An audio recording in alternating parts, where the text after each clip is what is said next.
saints never had a lair like this. They're doing it for the pleasure. They are not lions. They are the ghost and the darkness. Hello everybody, welcome back to Screenstars, welcome to another classic film review. Today's classic film review is for the 1996 film The Ghost and the Darkness, a film that is directed by Stephen Hopkins and it stars Michael Douglas, Val Kilmer, Tom Wilkinson, John Carney and Bernard Hill.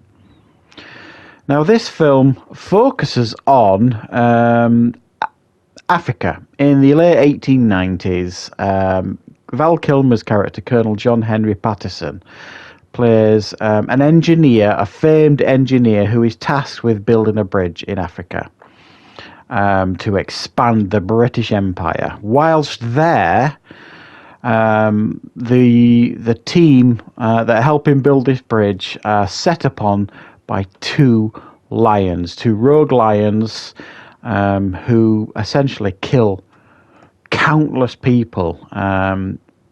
John Patterson can't kill them on his own, so he gets the help of famed white hunter Remington, played by Michael Douglas, and together they aim to bring these lions down.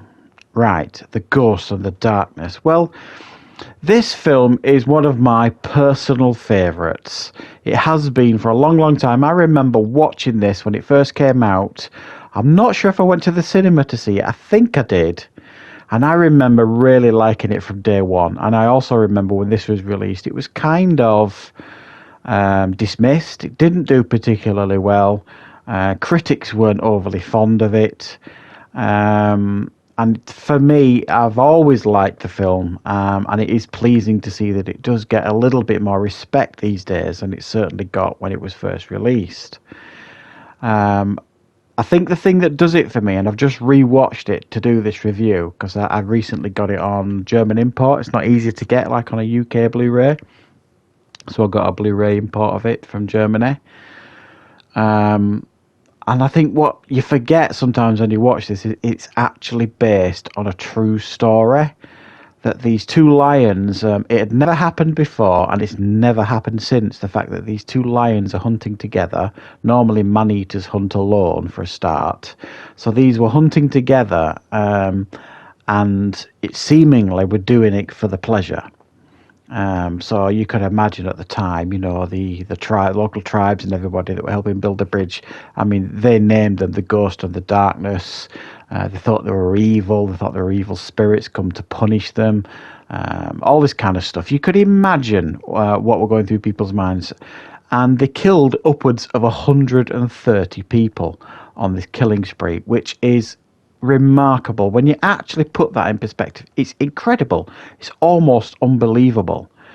And the reality is that the character played by Val Kilmer, Colonel John Henry Patterson, actually eventually killed them both himself.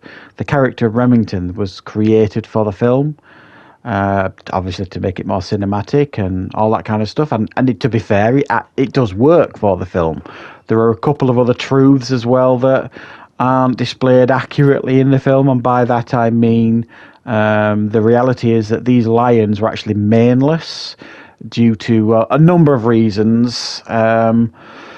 Whereas in the film, they're obviously shown to have full manes and all that kind of stuff. And when I was talking to my wife when we watched it, I said that was probably because it makes it look more cinematic and they look more traditional as lions if they've got manes and all this kind of stuff. But they didn't actually have manes.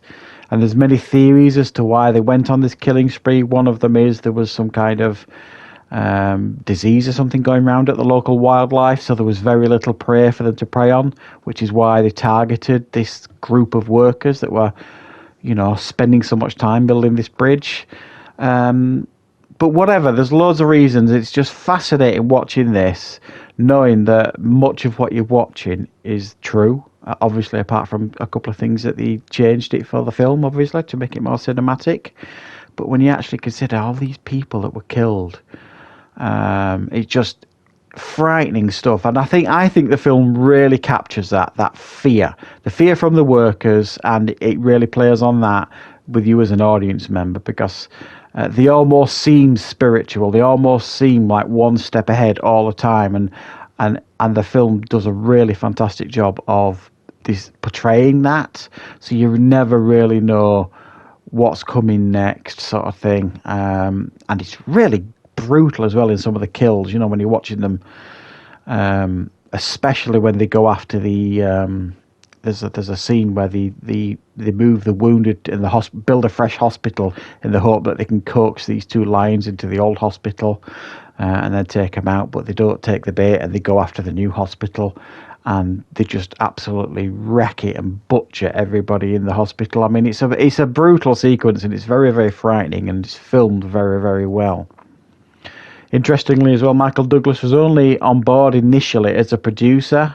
He did produce this film, and he came on as a last minute to play Remington. They did offer it seemingly to quite a few top actors at the time, including Tom Cruise, who turned it down. So Michael Douglas kind of said, okay, well, I'll do it then. And him and Val Kilmer have actually got really good chemistry. And Val Kilmer at the time had a really poor reputation on film sets, rightly or wrongly. And if you've watched that documentary Val that came out last year, it does shine a little bit of truth on that sort of stuff.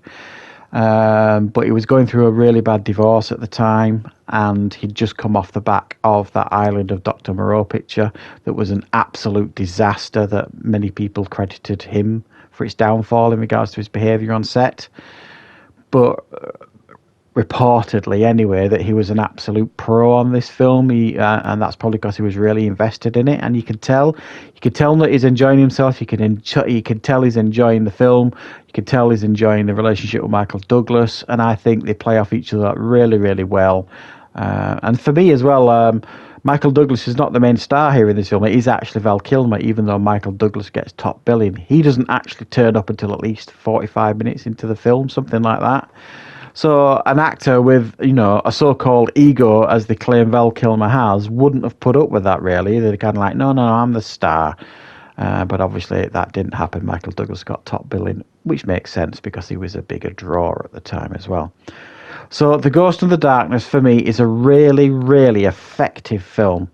It's got some brutal kills in it. It keeps you on the edge of your seat. It's got some great performances, you know.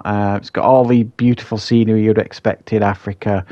And it feels like a real, like, big budget affair as well. You know, there's nothing really held back.